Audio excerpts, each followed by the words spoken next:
Welcome to the Whole Enchilada, a community of high achievers that fight the status quo, rebel against mediocrity, and make life happen. Let's go. Hey, Enchilada Nation. I am so excited to be back with you today and really excited about this conversation. Todd and I have had this conversation now scheduled for a couple weeks, and I've been in eager anticipation to get Todd's take on the economy, the future of the real estate industry, and the markets in general. Todd and I have met a couple of years ago. We're both operators and owners of several KW offices. Todd's are up in Minnesota. And I've had the opportunity to go visit his offices and seen his leadership on display. And it's so impressive, Todd, the impact you're having, the buy-in from your people. It's refreshing when I get to spend time with someone that not only says they're a leader, but it just shows up in the way they're living. So I'm really excited to have this conversation today and share a little bit of who you are with our community here at the Whole Enchilada. So thanks for spending some time with me today. Yes, absolutely. Thank you for having me. I look forward to the discussion that we're going to have. Yeah, so this is Todd Haigh out of Minnesota, owner of multiple KW offices, and just a brilliant business owner. Todd, what else should everyone know about you before we jump into our topic? At the heart of things, I'm a realtor. I'm knee-deep in transactions every day, 30 years in the business. I still run a team. I don't go out on listing appointments or take buyers out and about, but I do oversee a team that I hold accountable on a weekly basis. And I also meet with my office staff of the Keller Williams offices that I own, manage, and broker for. Awesome. Love it. I love that you're entrenched too. I think there's so many people that say I'm a leader, but they think that means I'm like totally stepped out of the business. And I think particularly, and this is actually a great segue into kind of our forecasting and predictions of where the market and the industry is going.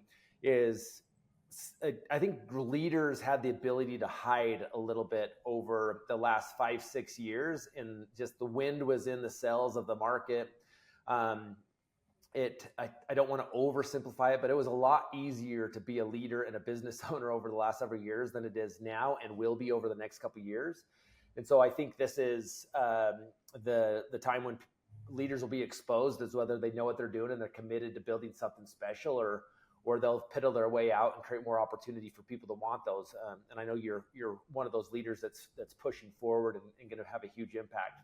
So let's start the conversation around why we think there's going to be a big change in the market and the industry. Like, you've been doing this a long time. What is different about this change than all of the other market shifts we've seen historically in our careers?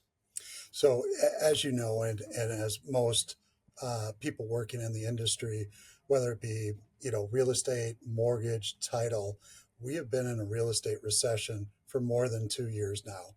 Back in 22, when the Fed started to bump the Fed's fund rate, the mortgage rates went up right along with that. At the beginning of 2022, if you would have asked most people in the industry if they thought that rates were going to go to 8% because we had been hovering around 3%, they would have said, no way, that's just not going to happen. So that wasn't on anybody's radar. Nobody was forecasting that. And over the course of 22, rates went up to close to 7%. And then in 23, actually climbed all the way back up to 8%. And now we've seen them settle back down to just a tad over 6%. But when the rates went up, the velocity of transactions went down. The only saving grace for the people working in the industry, whether they be realtors, whether they be loan officers, or working in the title industry, has been that the volume has not been bad. We finished last year with the third best volume ever, and that's only because the average sales price has continued to go up. So as we look forward, we finished, let's dive into a couple more numbers. We finished 2022 as NAR with about 5 million units. Now, 5 million units represents basically 10 million sides that were available, buyer and seller sides. Yep. We finished 2023 with 4.1 million. So that was 8.2 million sides that were available. Right now, we are tracking pretty much with where we were at last year for 2024. And it's possible that if we don't have a great fourth quarter, that we could end up less than where we were at in terms of units for 2024. However, volume, I believe that 2024 will set the third best volume year ever once everything is said and done. I do believe that we're going to have a strong fourth quarter. I believe that because rates have dropped dramatically. They've dropped further than what most experts were predicting we would be at to begin, and we're just about at the beginning of the fourth quarter of 2024.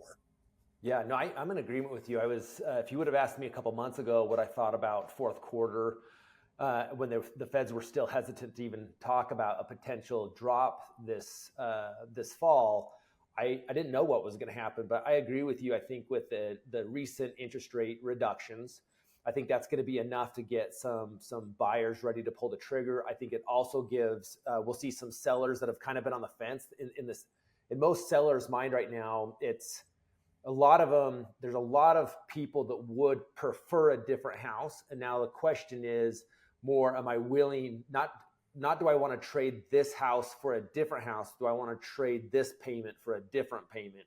Because the rate they probably have historically is going to be different than the rate they have now. That reduction in rate might trigger a lot more of those sellers that even though their rates might be higher moving somewhere else, it now might make more sense for them. So I'm in agreement with you. I think that's going to be an interesting thing to watch, as I think we'll have a pretty strong fourth quarter.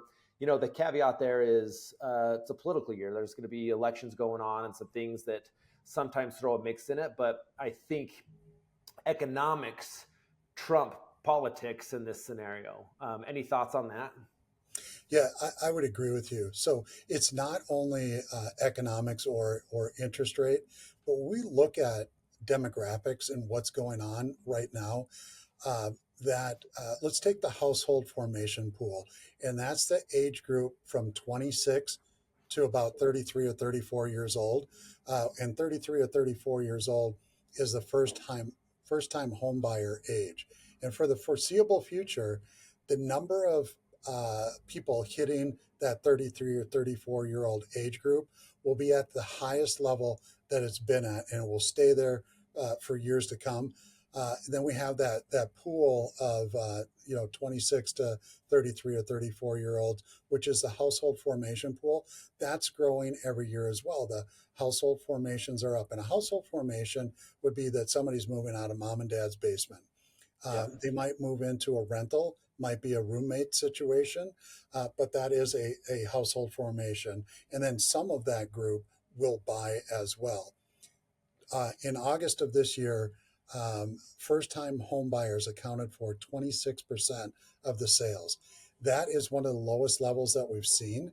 We were up into the lower 30% range for first-time home buyers, but historically, that group represented 40%. So there's many reasons why I believe that we're going to see an uptick.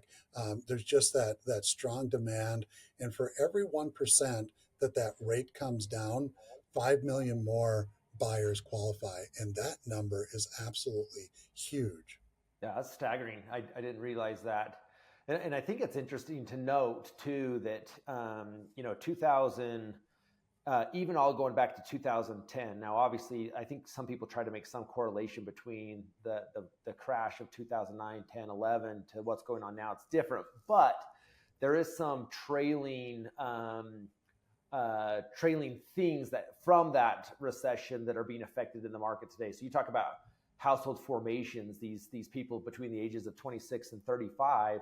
The reason there's so much pressure on that market and will continue to do so is after that recession of 2009, 2010 is home builders quit building product, but there were still a lot of new household formations happening. A lot of these people still and population growing in many markets, which put a lot of pressure on not enough product on the marketplace. And I know several markets like here in Utah, we're still way behind on the number of units we need based on the population growth and the number of households being formed in our marketplace. And I think that's true for a lot of metro areas across the country. Are you guys experiencing that as well? We are. I feel fortunate that we do have significant construction activity in the areas that my realtors serve, um, but we're still in a deficit. We're in a Yep. deficit in our metro area. We're in a deficit nationwide, and it's going to take the better part of a decade before we catch up on that. Without new construction, though, we would be in a bad situation. I did talk to somebody that's an owner operator of a brokerage in the Chicago area. They don't have any new construction. They're surrounded by existing homes. There isn't land available for new construction. So their inventory is down further than what we're seeing our inventory. Our inventory is actually up about 11% in our metro area. And new construction probably makes up 25% of that inventory, Yep. and it's far higher. The town that I live in, it's a growing town with plenty of land. I would say that 85% of the listings that are available in the town that I live in are new construction. Yeah. I think that's interesting too. I mean, I know both of us have done some developing as well. And I think this is one of the things that could stagnate or continue to stagnate our market is we know we need this new product coming on.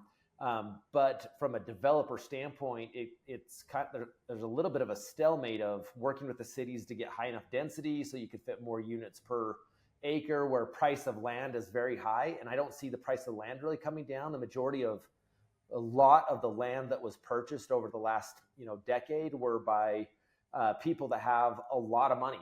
They'd rather sit on it and wait instead of feeling like they have to sell something. So the price of land is going to probably stay high. Cost of construction is somewhere near the all-time high. It's softened some, but it's not going back to pre-COVID prices. So there's some challenge there of like, we know we need to create more product to keep that supply and demand in check, to keep prices in check. But I mean, I think that's one of the things that I'm most nervous about watching the market is how do we create enough incentive for developers and builders to continue to build at a price point that still makes sense for those entry-level buyers. Exactly. And actually, that's one of the things that's keeping the average sales price up is that the units that are being sold, a lot of them are new construction. Those new construction average sales prices are sometimes higher than the existing homes as Yep. well. I'll tell you, if I were a builder though, and having conversations with many builders, their confidence level is pretty high right now because rates have come back down. They're able to build a product where they're still going to turn a profit on it, and the chances of getting their product sold is greater than it's ever been. And Yep. so I think moving forward, we'll continue to see ramped up construction activity over the next 5 years for sure. It will be very strong. Yeah, I agree with you. I mean, so we've talked about affordability pieces, but the one we haven't talked about is income, right? We see interest rates coming down. I anticipate we'll even see potentially a little bit more of a softening in rates next year. We've talked about inventory. One of the concerns with that is a lot of times when you start seeing interest rates come shift like we've seen them, you start seeing unemployment numbers go up. Unemployment numbers go up. That means there's more competition for jobs, which potentially could mean a softening in median income, which is the counter effect on affordability than dropping interest rates. So there's some concern about that with what will happen with employment next year and unemployment rates. Any thoughts on that piece of it? Yeah, there is definitely concern right now whether or not we go into a recession or not. There are some charts that are signaling and flashing that the odds of going into a recession are very high. Now, how deep and how long that recession might be is tough to say. And unemployment goes up in a recession, that could definitely have some effect. The fact that we've been in a real estate recession, though, for 2 years, more than likely, real estate will continue to perform very well as long as it's not a deep recession where we see unemployment rates hitting 7, 8, 9%. If it's below 6%, which we would have a long way to go before we get to 6%, then I think that we're okay. And I think that that could help in terms of, interest rates and whatnot as well. And that real estate really accounts for about 20% of the economy. And it's real estate that will more than likely, if we go into a recession, pull us out of a recession. Yeah, no, I think that's a great point. And just for clarity for our listeners, you've noticed Todd talk about that real estate is in a recession, but our overall economy hasn't been declared in an actual recession yet, because the way they define that is two consecutive quarters of GDP going backwards. But we can still identify a segment of the economy is in a recession, which we've seen real estate prices softening for several quarters in a row. And that's what we're talking about, is like there is an element of recession there in the real estate industry. Because there's, in my mind, that isn't, a lot of times we think of the word recession as a negative connotation. The real estate industry, the real estate pricing needed some element of correction, where we were over accelerated on appreciation and pricing. And I don't see this reduction in price as the value of assets are going down. It's almost like it's going back to where it should have caught, instead of skyrocketing where it was. And that's why I agree with you that because it plays such a huge piece of the overall GDP and the overall economy, that while the recession has already been happening in the real estate industry, it could be the thing that creates the soft landing that the economists are talking about in relation to the overall recession. That's exactly right. And, when we look forward to next year, stating that we believe that we're probably going to be at that 4.1 million units, 4.2 million units, something like that. There's others that are still predicting we're going to be 4.5 or 4.6 million units this year, because the fourth quarter is going to be strong with the rates coming down. The National Association of Realtors is predicting 5.7 million units next year, which would be a dramatic increase. The Mortgage Bankers Association has got it at 5.2 million units, and Fannie Mae has the prediction at 5.2 million units as well. Anything over 5 million units, in my opinion, going from 4.1, 4.2 million units that we may finish this year, all the way up to, somewhere over 5 million units. That is an incredibly strong market, and it will be a very fast-paced market in 2025. Yeah, I agree. It is going to be fast paced, and you've got to have your ducks in a row and be working with a great professional to execute on that. Do you have? I know you got some stats there in front of you. Do you show what NAR is predicting for agent count next year? I have not seen a prediction on agent count, and the last update that I've seen, which we'd been hovering right around that 1.5 million members, and I don't know that we're going to get a very clear picture on that, because agents will be able to opt out of NAR and still continue to practice real estate. And that's going to be a big difference than in years past, where there was a requirement to utilize all of the tools in real estate and that you had to be a member of NAR. So, whether or not agents are going to be checked out or not is hard to say. My belief is, though, that because we're still skidding along the bottom of a real estate market, that the number of active realtors, meaning that you're actually out there doing what you should be doing on a daily basis, is at a low point. And that when we start to come back, a lot of people will just choose to be done with real estate. If you are enjoying this conversation, please, who do you know that you can share this episode with today that will find value in it and would also like to join us on our journey to become the best version of ourselves? And don't forget, please like and subscribe, because this helps me get in front of more people just like you to continue to grow our network in our Enchilada Nation. Thanks again, and let's get back to the episode. Yeah. This is an interesting topic to me, because when the market first started shifting and there's now a higher standard expected from a professional real estate agent than ever before, meaning agents have to elevate their game. But even going back to some of the statistics we just talked about, say on average 5 million transactions a year divided by an average of 1.5 million agents, that's on average, or if you took in a purely democratic system and said, take the total number of transactions divided by the total number of agents, that'd be a little over 3 transactions per agent, or 6 transaction sides per agent, which for a lot of people, they're not making enough money to make a living, right? That's obviously not how it works, but I thought that we would see a lot more agents, the number of total agents in the business getting out. But in our market, we really haven't seen that. And one of the things I'm noticing now, though, because the common household is now experiencing the pain of inflation, meaning the cost of everything has gone up. Their Starbucks is more, their groceries are more, their vacations are more. The conversation that's going around a lot of American tables is not they're not talking about how do we get our budget in check? How do we cut a few more Starbucks out a month? They're talking about what is something like we can do to supplement our income.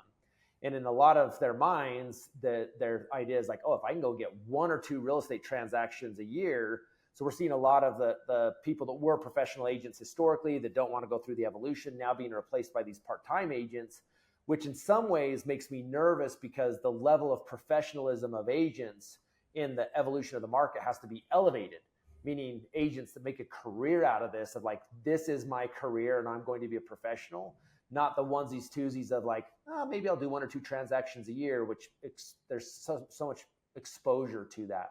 But that's what I'm kind of seeing is not that huge reduction in number of agents that people thought was going to happen, but a lot of those part-timers coming in expecting that it's going to be an easy breeze to pick up a few transactions, which it's not. So here's some interesting stats. Going into the Great Recession, agents on average were doing 13.5 transactions. 13.5. That number dropped to 7.5. And then that number picked back up again from 7.5 to 9.3. And then from 2013, and that was all the way up until 2013. From 2013 until last year, that number dropped to 5.6.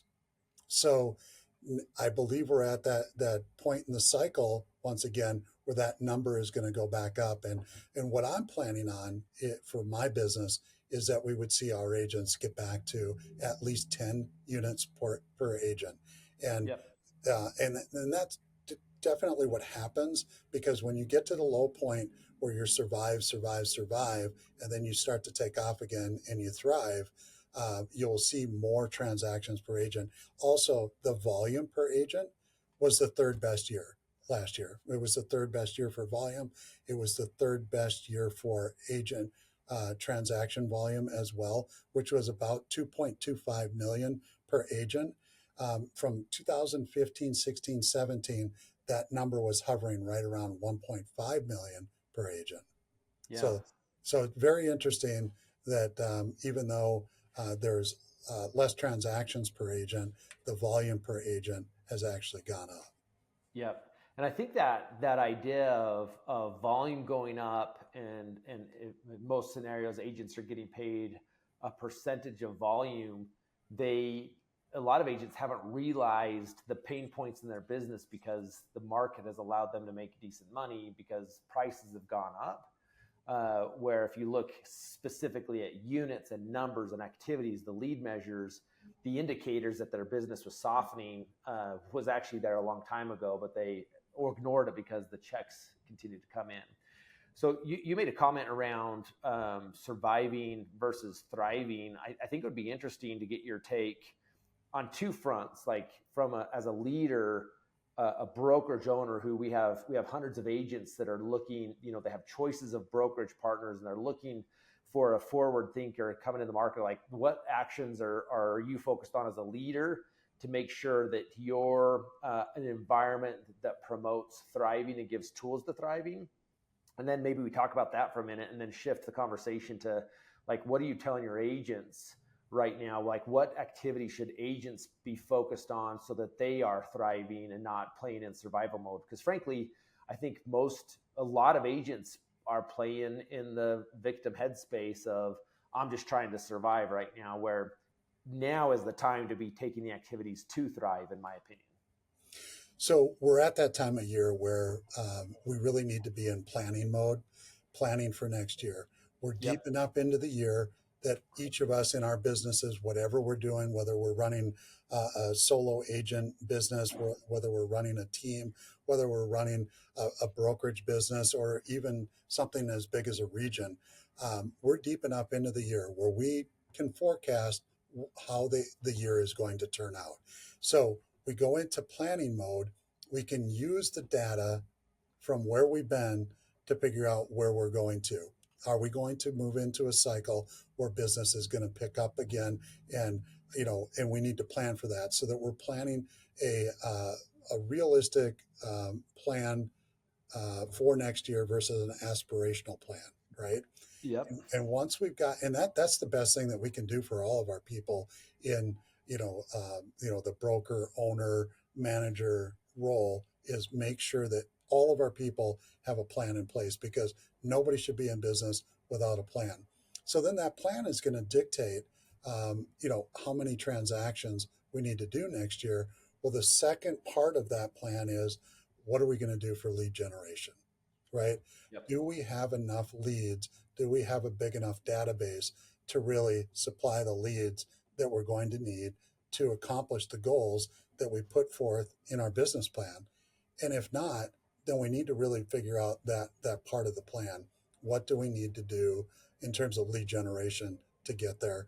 And then again, if you know that, great. If you don't know that, who do you need to get with that can help you figure out that part of your plan?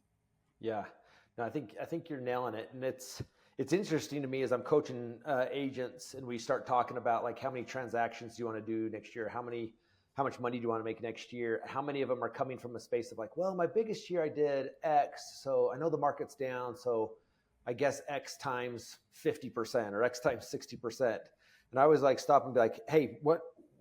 One thing I can guarantee you, interest rates could double tomorrow. And I can guarantee you that whatever your big aspirational goal is, there's still at least that number of transactions that are going to happen in the marketplace next year. The question then becomes, is your value strong enough that you should be the choice, the clear choice to represent that transaction? And so to your point of going through this business plan of saying, how many transactions or do I need to do, or how much money is my goal to make, and then moving into the lead generation, I am in agreement with you that they need to look at their database and say, does my database support that number I just committed to was a reality?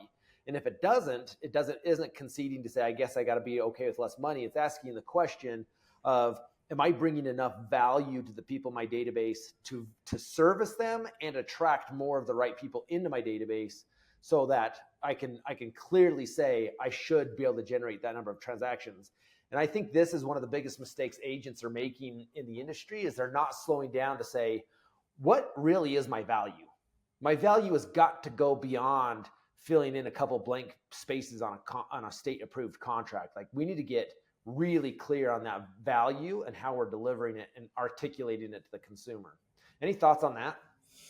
Absolutely. I heard a quote from Will Smith one time. He said, "Nobody is going to outwork me, right? I have nothing special. I'm just going to work harder than anybody else." So, are you that agent, right? And then what other skills do you bring? So, it might be nobody's going to out negotiate me, right? Um, so it could be research. Nobody is going to do more research for you than I am. And all these things are going to make a difference, right? And always helping them get everything that they need. Just focusing on them and what their needs are and being a good listener, I think will go a long way. Yeah. And I think that last sentence you said right there is, I think, one of the most underutilized skills of phenomenal salespeople and leaders, is being a great listener. Like, I agree. Will Smith says, no, nobody's going to outwork me. And I love that you break that down and say, nobody's going to be a better negotiator. Nobody's going to be a better X. But unless you're listening to the consumer of what they really want, you got to make sure that what you're offering matches up with what they want and need. So I think just like increasing our questions, listening, and making sure that we're bringing that to the table really just sets an agent apart in a big way. And there's one more thing too, and this is always the number one complaint that our clients have, and that is communication. Be a great communicator. Understand the different styles of communication. Communicate with them in the way that they want to be communicated with. Yeah, I think you're nailing some very key points on this because communication has been really on my mind recently. It's one of the things that I tell people if I could teach my kids one of a couple things, it'd learn to be a great communicator. And I think a lot of people confuse being a great orator or presenter as a great communicator. Like I can get in front of a group and I can talk till the cows come home. That does not make you a great communicator. So from you're actually one of the best communicators I know. Like what advice would you give someone of how do you go learn the skill set to be a great communicator? Because it is a skill set that is learnable and needs to be honed. So that's an interesting question, and I think it's being aware. It's really understanding when you should be communicating along the way, asking your customers and clients great questions along the way as well. I talked to a very experienced agent. She's probably 25 years in the business. She told me that she said, I know when my client wants to communicate with me. I just know. I can sense that. And I was like, wow, that's really profound. I mean, that's really interesting, but I agree with you. And then she went on to explain that she just knows her clients, right? Because she's done this so many times, had so many listings. And when there's a showing, she knows if that's the type of client that needs to be communicated with right after that showing. Hey, I don't have any feedback just yet, but I have reached out to the agent twice to get feedback. As soon as I get that feedback, I will let you know. And the reason why that's important is we're moving into this time frame in our industry where we're seeing that the listings are sitting on the market a little bit longer than what they had. Our market times here have doubled in the last year. That means that we are communicating with our seller clients far more than what we used to. We're making adjustments along the way to that listing to make sure it sells. Well, if that listing needs a price adjustment and you have not properly communicated along the way with that seller, you will never get that price adjustment. And more than likely, you'll end up losing that listing as well. Yeah. No, I agree with you. Like that front, not only being able to communicate through a crucial conversation or friction, but like being able to forecast that and communicate early. So when the time comes for that tough conversation, you've already laid the groundwork for it, right? Where you don't become the enemy as the agent, that the market doesn't bear that price point anymore because the consumer will look for someone to blame. But if you had the conversation earlier about the strength of the market, the direction of the market, and hey, in a few weeks, if we don't see XYZ, we may be having this conversation. When it comes time for that conversation, because you laid the groundwork in that communication, it's like, oh yeah, you mentioned that this may be the case, and here we are, right? It just is. It is a skill set I think isn't being honed enough in our industry. Yeah, that's exactly right. And then there's books that have been written on communication. There's podcasts about communication. There's training about communication as well. I would seek those things out if you're the type of person that feels like that's something that you really want to nail. Yeah, and I think anyone in this business should really want and need to know how to be a great communicator. I agree. What other advice are you like? I know right now we're moving into the time of year where we're doing business planning clinics and coaching agents through putting together their actual actionable business plan for next year. Like where else are you focused on coaching the people in your world to be ready so that they are ready to be the people they need to be to execute on those business plans next year? Yeah, so I think that everybody should be asking themselves the question: am I with the company that's going to help support me and help my business the most? Right? Am I with a type of company that is giving me the training and the coaching that I need for whatever aspect of my business that I'm looking at? Figure out what it is that you really want to do well next year in terms of lead generation, something that really gets you excited.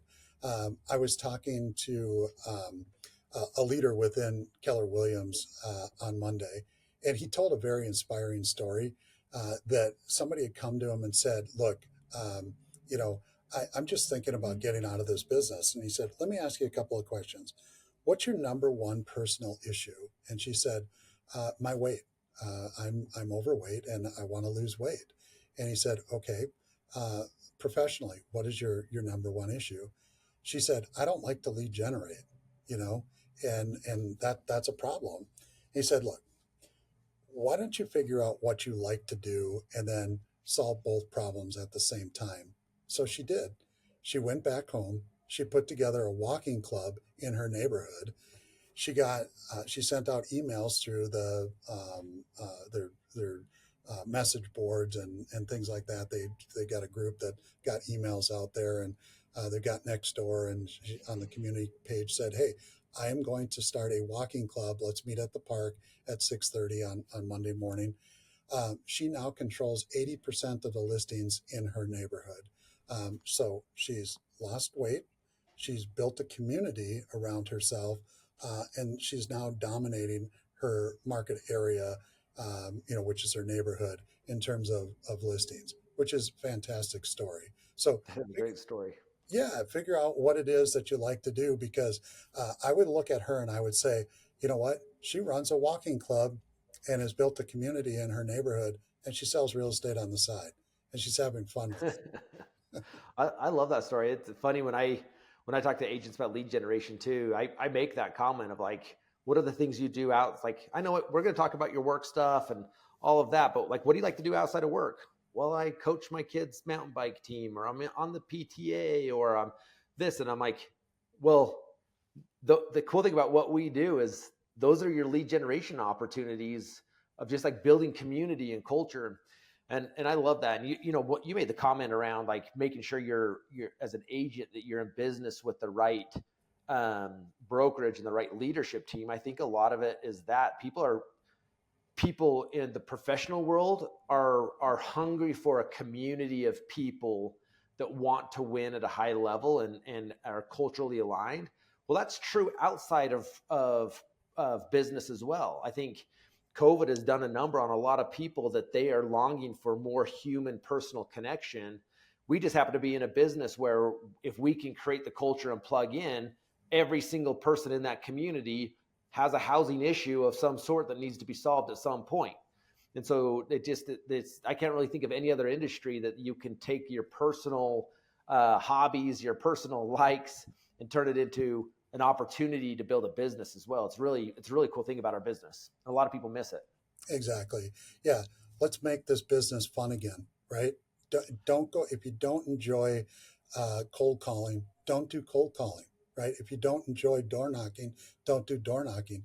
How about just call up your database and invite them to coffee? And if you don't like coffee, then make it wine. And if you don't like wine, make it beer. And if you don't like that, then make it breakfast or lunch. Yeah. No, I agree with you. Like it's so funny we talk about this being a relationship business, but how many of us have got away from making it about a relationship? Some people have made it a transactional business when it really is still a relationship business.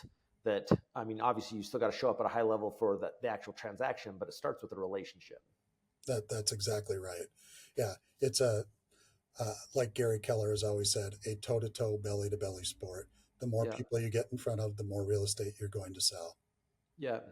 Well, this has been a great conversation. I love your excitement about leadership in the market. I love that you're a numbers nerd like I am, because I love the story the numbers tell. They're so intriguing to me.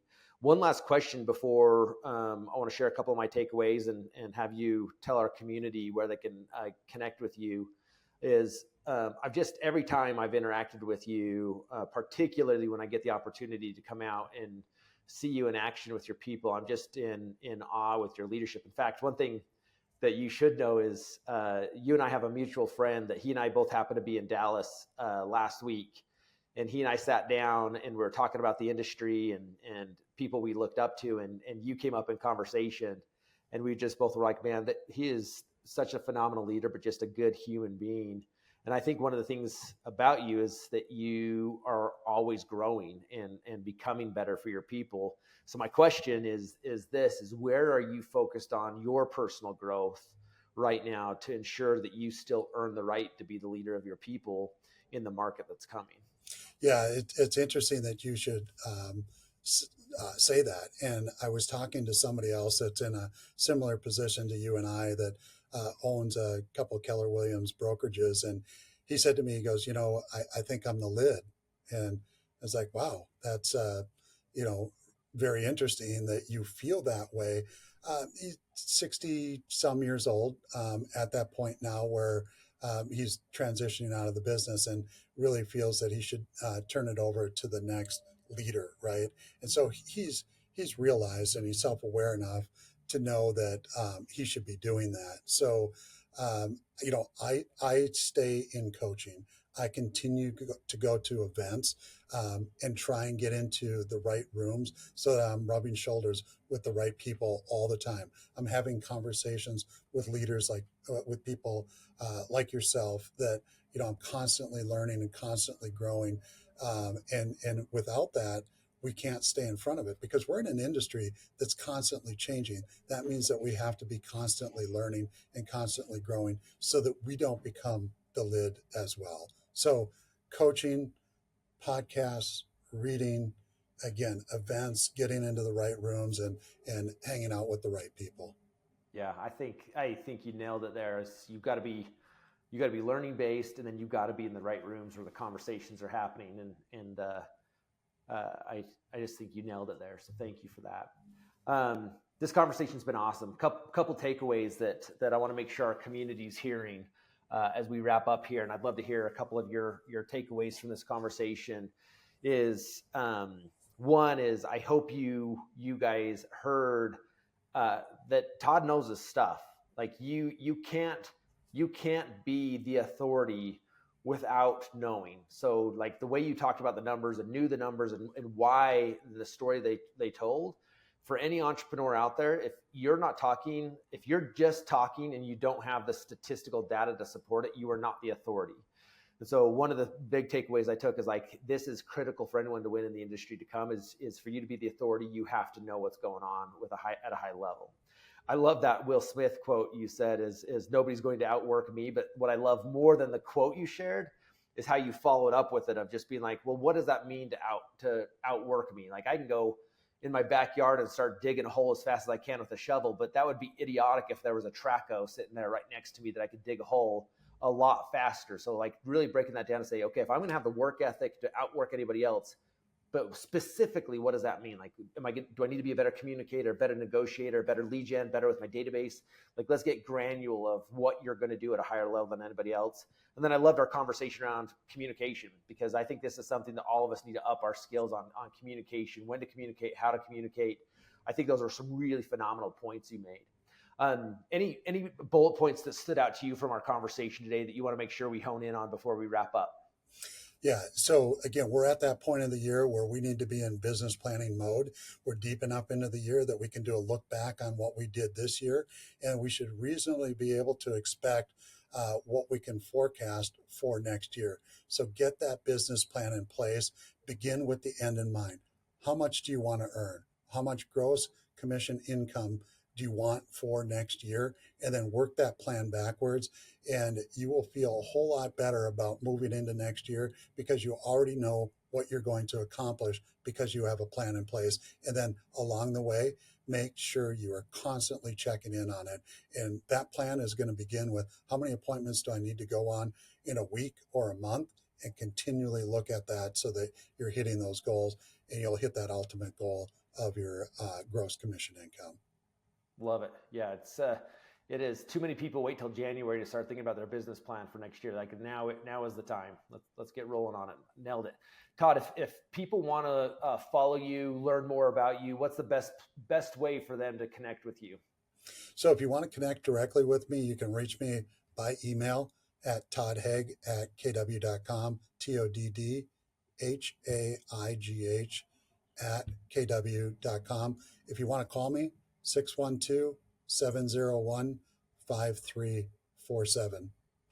Awesome. Well, Todd, sure appreciate you. Thank you for the time. More importantly, thank you for the friendship, the mentorship that we've built. I just really appreciate you on multiple levels. So thank you. Enchilada Nation, I hope you found as much value from this conversation as I did. It's just a matter of getting a little bit better every single day. And that might feel like small incremental changes if you say just get a little bit better every day. But I will tell you that you will feel the results in massive increments, not these little incremental changes. You will feel the difference in a large way in your business because most people are incrementally working backwards. So if you can commit to incrementally making these small changes moving forward, the difference will be massive for you. The feeling will be different for your clients. And so just keep moving forward and don't forget, go live life on your terms. Thanks so much. Thank you.